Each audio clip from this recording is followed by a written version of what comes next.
Podem sentar, que o Senhor te abençoe. Eu quero que vocês abram a Bíblia nessa manhã no livro de Gênesis, capítulo 15. Então, na semana passada, nós falamos sobre o poder da ressurreição e nós falamos sobre Deus Pai ressuscitando seu Filho Jesus dentre os mortos. E a Bíblia diz que o poder da ressurreição habita em vocês. Efésios diz que é poder supremo em sua grandeza. Agora, às vezes nós ouvimos coisas, mas elas viram só um barulho de fundo. A gente escuta, mas não escuta. Na Bíblia, ouvir algo significa tomar posse. Então deixa eu repetir isso. O poder da ressurreição dele, o poder que ressuscitou Jesus dentre os mortos. Ora, se um poder ressuscita alguém da morte, com certeza ele cura um casamento. Com certeza ele cura um câncer. Com certeza ele traz bênção financeira. Com certeza ele salva seus filhos. Ah, vamos lá, eu preciso de um amém melhor que esse. Porque se você não der amém para isso é porque ainda não entendeu. O poder que ressuscitou Jesus dentre os mortos é o mesmo que transformou um viciado em heroína em um pastor. E esse poder vive e habita dentro de você. Agora deixa eu aprofundar um pouco aqui. A palavra habitar, em hebraico, como eu já disse, é shakam. E essa palavra vem de uma raiz que significa assentar. Esse poder se assenta em você, permanece, faz uma morada, vive, estabelece residência e não uma hospedagem temporária. E eu amo essa parte, porque Deus está dizendo que esse poder em você não está aí hoje e amanhã some. Está em você todo dia. E ele ocupa um lugar permanente na vida de cada um de nós. A palavra habitar é a raiz da palavra em hebraico, shakam. É a raiz de, e muitos aqui sabem, de Shekinah, que significa a presença divina. A presença divina de Deus vive em todos nós, e a raiz da palavra Mishkan, que é o templo de Deus, porque você e eu somos o templo de Deus. Ele não vive mais em uma construção, ele vive em nós somos o templo de Deus, e ele vive aí, então se apeguem a isso. Ele vive aí, em cada momento da sua vida. O poder, alguém diga poder. O poder da ressurreição. Então, hoje eu quero falar sobre proteger esse poder. Esse poder está em você. Mas precisamos proteger esse poder para andarmos em tudo o que Deus tem para nós. Então, Gênesis capítulo 15, versículo 1. Agora, deixa eu só... Bom, a gente estava conversando ali atrás e eu estou pensando em fazer uma série pequena sobre... Sabe, só algumas semanas sobre profecia bíblica.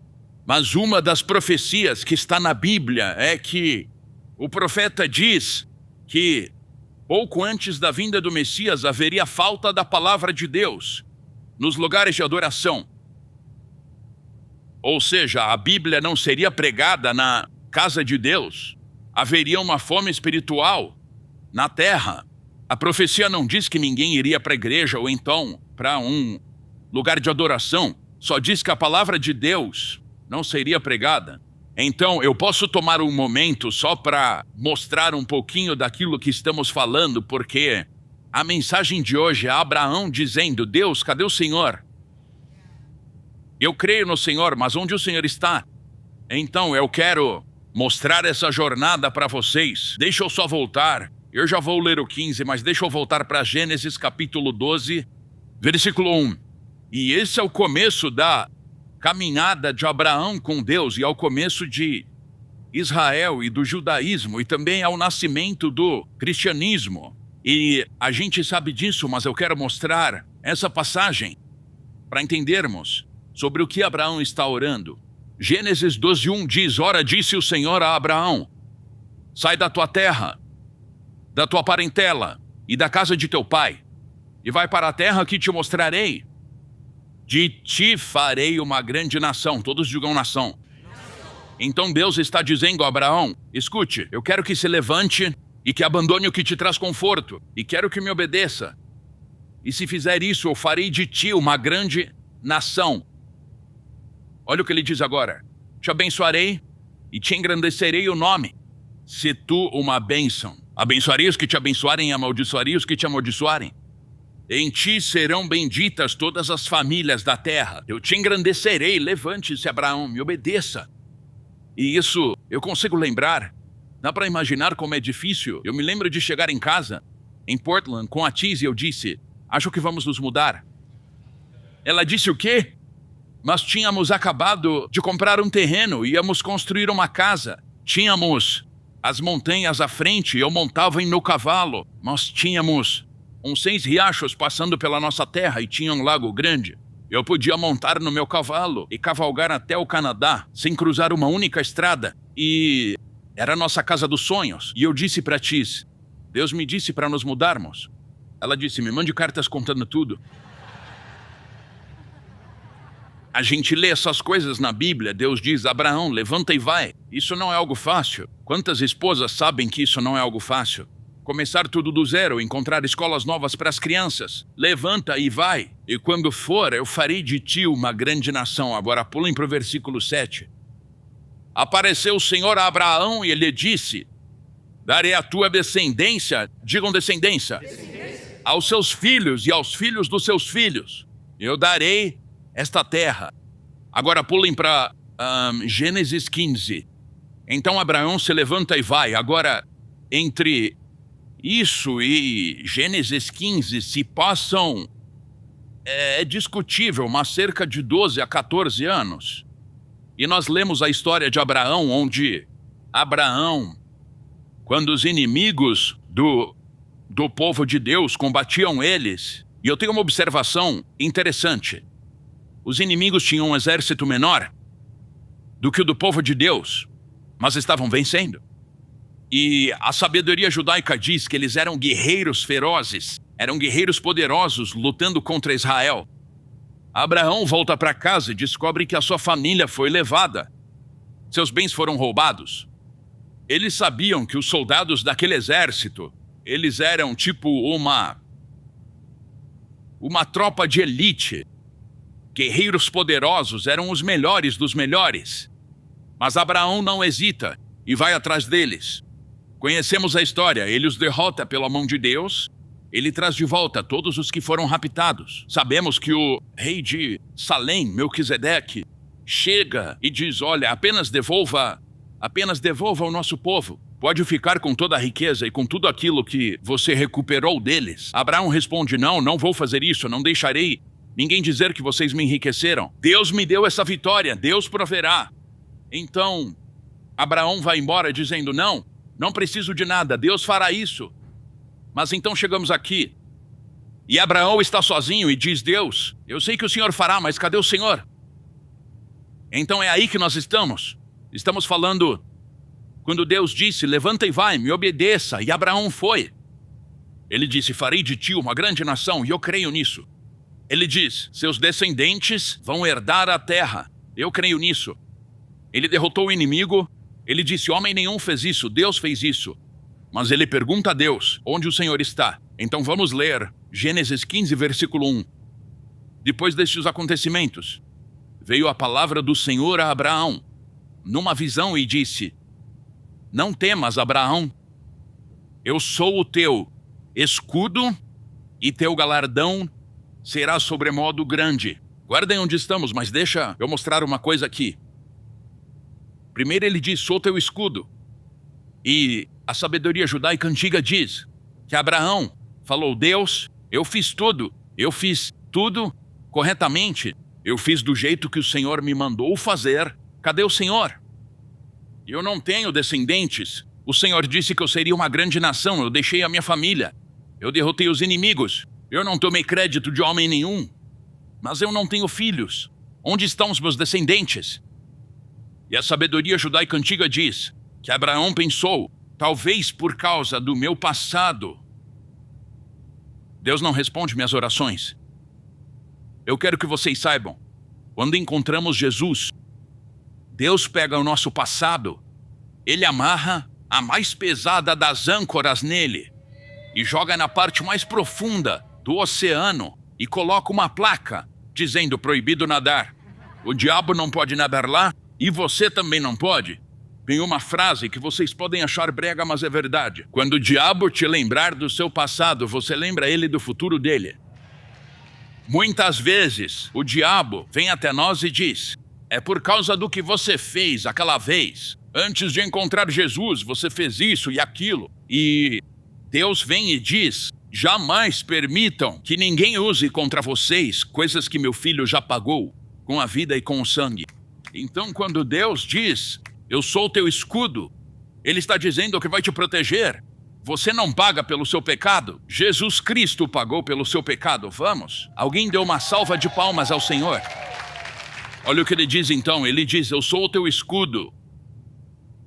E diz: teu galardão será sobremodo grande.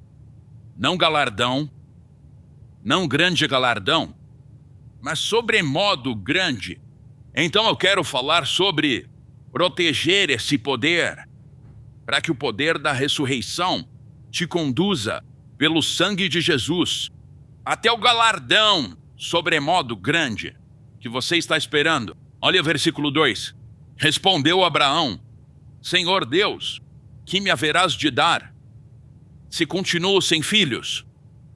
E o herdeiro da minha casa é o Damasceno Eliezer. Disse mais Abraão: a mim não me concedeste descendência, e um servo nascido na minha casa será o meu herdeiro.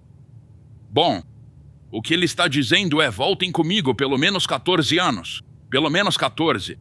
Quando ele disse: levanta e vai, e eu farei grande a tua casa e a tua descendência. E ele diz: aquilo foi há quantos anos, Deus? Cadê sua promessa? E quem está na minha casa vai herdar tudo aquilo que eu construí. Olha em versículo 4. A isto respondeu logo o Senhor, dizendo: não será esse o teu herdeiro, mas aquele que será gerado de ti será o teu herdeiro. Eu já te disse isso e eu falei sério. Então conduziu-o até fora e disse: olha para os céus e conta as estrelas, se é que o podes.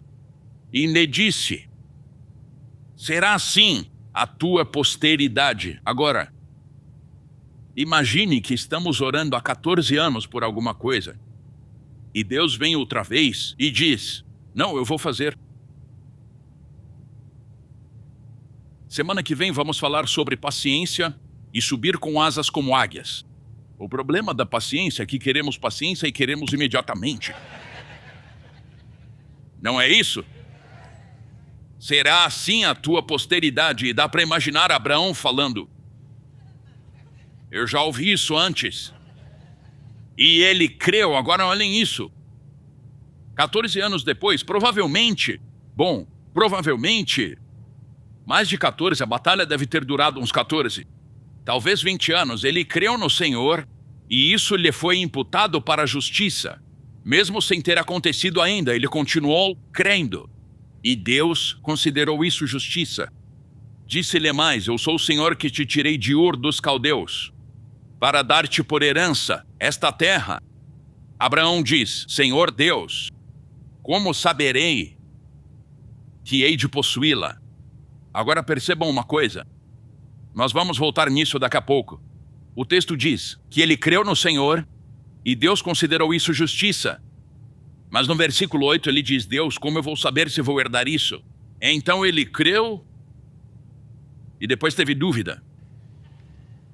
Lembram da história onde demônios possuíram o filho de um homem? Eu acho que é Marcos 9, os demônios possuíram o filho dele. Jesus diz: você crê que eu posso fazer isso? E ele diz: Senhor, eu creio. O que ele diz depois?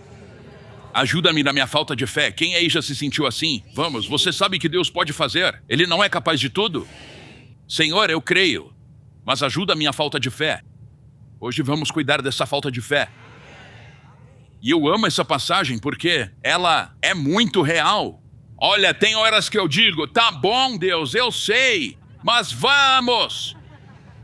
E vai dizer que eu sou o único. Vamos, Deus! É isso que Abraão está vivendo aqui. É aí que ele diz, Senhor Deus, como saberei que hei de possuí-la? Vejam, isso é muito poderoso. Respondeu-lhe, toma-me uma novilha, uma cabra e um cordeiro, cada qual de 3 anos, uma rola e um pombinho. Ele, tomando todos estes animais, partiu-os pelo meio e lhes pôs em ordem, as metades umas de fronte das outras, e não partiu as aves. Agora, posso dar um conhecimento bíblico aqui? E é por isso que é tão divertido estudar a palavra de Deus. Número 1, cortar algo ao meio e passar pelo meio é um sinal de aliança entre Deus e o homem. Ele disse, pegue esses. E bom, ele não cortou as aves. E a razão disso é que os animais representam o mundo. As aves, e não vai dar tempo de ensinar tudo, as aves representam Israel. Então o que ele está dizendo aqui, ao dizer não corte as aves, é que Israel nunca será destruído. Agora eu vou te dar esta terra, e você vai enfrentar inimigos, mas lembre-se, Israel nunca será destruído. Então quando você ouvir alguém dizendo que Israel não tem direito, lembre-se dessa passagem. Desde os princípios, Deus diz, quando eu te der a terra, ela nunca será destruída. Ele sempre traz Israel de volta. Alguém diga amém. Mas cortar ao meio é sempre um sinal de aliança. Pense em quando Israel saiu do Egito e chegou ao Mar Vermelho. O que aconteceu? O mar se abriu. Uma parede de ondas de cada lado e Israel passou bem pelo meio. Era Deus mostrando sua aliança. E quando o mar fechou, Deus destruiu os inimigos. Pense em qual é o maior de todos os mandamentos? Amar a Deus e amar ao próximo. No Shabat, você acende 2 velas. Uma para Deus, outra para você. Uma para o marido, outra para a esposa. Para nos lembrar que temos uma aliança com Deus. No Shavuot, quando ofertamos as primícias, você pega 2 pães de cevada e levanta os pães, dizendo que tudo em que você põe a mão, Deus fará prosperar. E continua, vejam os 10 mandamentos quando desceram. Por que Deus não colocou todos em uma só tábua? Seria mais fácil. Ele colocou 5 em uma, como servimos a Deus, 5 na outra, como servimos uns aos outros. Porque se dizemos que amamos a Deus, mas não amamos o próximo, ame a Deus de todo o coração e o próximo como a ti mesmo, isso é relacionamento de aliança. Então vejam, estou aprofundando demais. Sempre que você vê o número 2, ele representa aliança. Então Deus diz, pegue o que está no mundo, divida em 2, e quando passar pelo meio, você vai lembrar que eu tenho uma aliança. Como eu vou saber? Me diz Deus, qual é o sinal de que o Senhor fará isso? Você vai lembrar, eu tenho uma aliança com você. Vocês estão bem? Alguém devia dizer amém. Olha o que ele diz aqui. No versículo 10, partiu-os pelo meio, ele expôs em ordem as metades, umas de fronte das outras, e não partiu as aves. Então, e quando lemos em hebraico, Deus diz, apresente o seu sacrifício, entregue a sua vida para Deus, passe pelo meio. E em hebraico diz, agora sente-se e espere. Como eu sei que o Senhor vai fazer? Eu fiz uma aliança contigo. Eu tenho uma aliança com você que eu jamais vou quebrar. Agora senta e espera. Então Abraão faz o que Deus manda. Ele se senta e espera. E vejam o que acontece no versículo 11. Aves de rapina desciam sobre os cadáveres, porém, Abraão as enxotava. Uma das primeiras coisas que acontecem quando estamos crendo em Deus, os abutres virão e tentarão roubar essa bênção de você. Agora, semana passada eu falei uma coisa e eu pensei, bom, é melhor eu conferir. Eu adoro caçar, sou um cara da natureza. Eu amo estar ao ar livre. E quando você vê um abutre, normalmente o que isso significa? Que algo morreu. não é? Então, semana passada eu disse que os abutres nunca caçam. Eles se alimentam de algo morto ou que está morrendo. E eu pensei, sabe? Será que é verdade? Eu não quero que a Associação de Protetores de Abutres me ligue. O nome dessa mensagem é Protegendo o Poder, mas eu pensei em chamar de Espantando Abutres. Então eu fui pesquisar e eu descobri que os abutres vão à caça. Eles realmente caçam. Porém, as suas garras são muito pequenas. Não são como as da águia ou como do falcão. São garras muito pequenas. Então, por isso só caçam aquilo que está morto, morrendo, ou que é fraco e pequeno. Então eu pensei, é assim, exatamente assim que o diabo age. Deus diz, espere por mim, eu tenho uma aliança contigo. Mas quando vem o raio-x, e o raio-x não mostra aquilo que queríamos ver, ou então aquele telefonema, você precisa entender, ou então você descobre que um filho seu foi preso, ou então que alguém está nas drogas, o abutre vem e tenta roubar a sua bênção. Então você precisa decidir que vai enxotar esse abutre da dúvida, enxotar o abutre do medo. Espantem os abutres. Abraão se sentou e disse, qual será o sinal de que o Senhor vai fazer isso? Já foram 14 anos, 20 anos. Graças a Deus, não temos tanto tempo para Deus responder sua oração. Jesus vai voltar muito antes disso.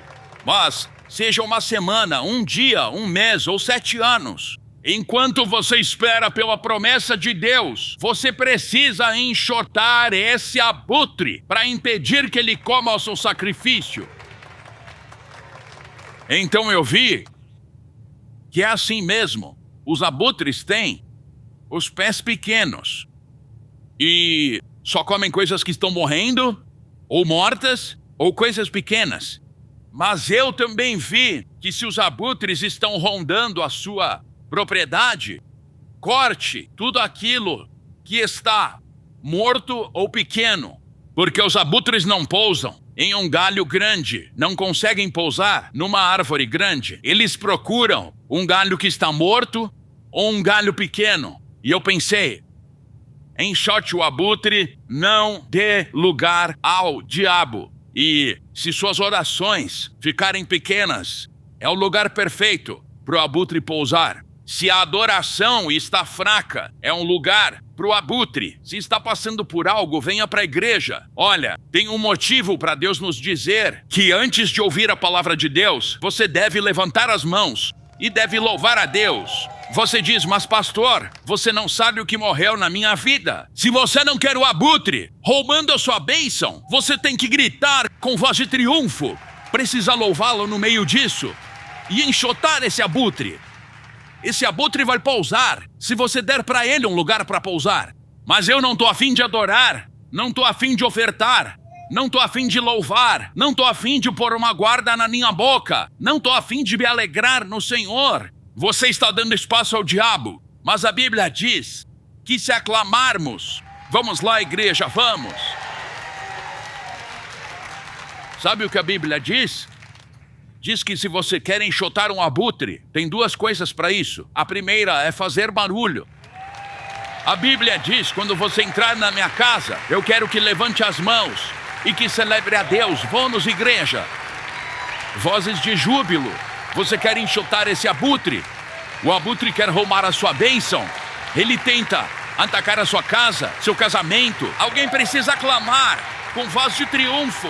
Tudo que tem fôlego, louve ao Senhor. E sabe o que mais ela diz? Diz para soltar fogos de artifício. Como é que se diz? Pirotecnia. Quando eu fui batizado, eu não fui batizado em nada além do Espírito Santo. Se o seu fogo enfraqueceu, o seu Espírito Santo enfraqueceu, se o poder espiritual enfraqueceu, o abutre vai pousar. Mas se você está cheio do Espírito Santo e de fogo, e gritar, e louvar a Deus, e adorar a Deus, e cantar ao Senhor, e adorar a palavra viva de Deus. O abutre não pousa. Vamos, igreja, alguém devia gritar. E sabe o que mais ela diz? Sabe o que mais ela diz? E eu acabei de fazer isso, só que não eram abutres, eram pombos. Sujando toda a entrada da minha casa. Eu saía e gritava com eles, espantava. Eu ia usar a espingarda, mas eu tenho vizinhos. Então eu fui lá e coloquei coisas pontudas. Dizem que se não der para espantar, é só colocar algo pontudo. E imediatamente Deus falou comigo. A minha palavra é mais afiada do que qualquer espada de 2 gumes. Querem enxotar um abutre? Deixa eu dizer uma coisa. Se sua adoração enfraqueceu, você está dando lugar ao diabo. A sua oferta enfraqueceu, você está dando lugar ao diabo. Se o louvor enfraqueceu, está dando lugar ao diabo. E a leitura da Bíblia? Você sequer lê a Bíblia? Se você não lê a Bíblia, está dando lugar ao diabo. Quando os abutres vêm à minha mente, eu conheço a palavra de Deus. Eu posso declarar a palavra de Deus. Jesus declarou a palavra de Deus e expulsou o diabo. O seu estudo da Bíblia está enfraquecendo. Você está dando lugar ao diabo. Mas se conhece a palavra de Deus e o diabo diz que você vai afundar, você diz: diabo, aqui está a palavra de Deus. Eu não ando pelo que vejo. A palavra de Deus é mais afiada que qualquer espada de 2 gumes. Eu li o final do livro. Eu não vou afundar, eu vou vencer. Porque o meu Deus tem o poder da sua ressurreição em mim. Alguém diga amém. Fiquem de pé por toda a igreja. Se você tem 2 mãos, bata palmas ao Senhor e dê a Ele louvor. Vamos, dê louvor ao Senhor.